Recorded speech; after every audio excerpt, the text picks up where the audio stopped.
Greetings and welcome back to Room 303 and our chats with Emily as we're calling our reading through the poetry of Emily Dickinson. We're in the Johnson edition. We turn out of poem 727, Precious to Me, She Still Shall Be. This is another Sue poem, and it was sent apparently to Sue with a buttercup, the flower. Our assumptions are that you've been following our stuff at LearnStrong.net, down that left-hand side, Chats with Emily, our playlist. I'm hopeful that you worked through our set of introductory comments. We mentioned Sue, her dear pal, some has suggested even lover, who goes on to marry Emily's brother, Austin. And that will create a certain kind of tension in their relationship for the rest of her life. I'm also hopeful that you've worked through already the previous 726 poems. We just finished with 726, We Thirsted First. Now, if that's the case, and you've been reading those poems with us, then you're already tuned into what we mean when we say these Sue poems.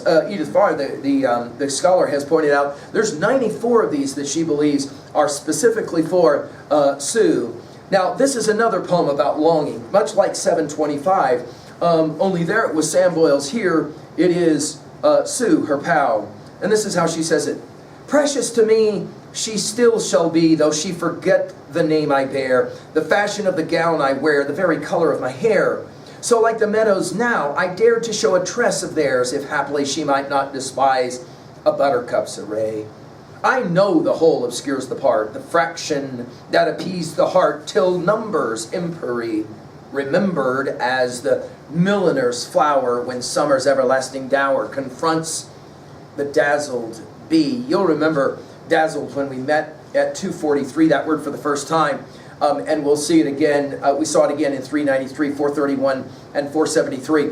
Emily, of course, the dazzled bee of this poem, shall begin with precious. You'll remember this from our study of 146 as well as 371. We'll see it again in 901, 940, and 1587, especially in 940 and 1587. You want to run that to ground now to see her use of that word precious. To me, she still shall be. I told you guys, she loves this word still. She uses it in 95 of her poems. Obviously, it's Sue. I say obviously, we believe it's Sue she's referencing. It's been, think of it this way, it's been 7 years since Sue and Austin have been married, and obviously the relationship between Sue and Emily has changed.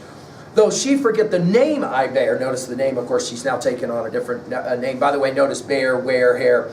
The fashion of the gown I wear. You'll remember, of course, Emily in her white gown. We commented on this when we did 271, 325, 388, 665, 542, and 558. You'll remember this idea that she has devoted her life now to this quest of being this poet artist. And in that regard, she wears the white gown. And the very color of my hair, well, Emily had red hair, so she's making that reference there. So, like the meadows now, I dared, I think it's maybe the key word of the poem, to show a tress of theirs, tress back to the hair, if haply she might not despise a buttercup's array. In other words, I'm going to try to remind her of who I was, because she's forgotten about me, by sending her this buttercup, this flower. And then she'll say it. I know the whole obscures the part, right? Of course, the whole here is, the marriage to Austin, and obscuring the part, of course, the relationship that she has with Sue.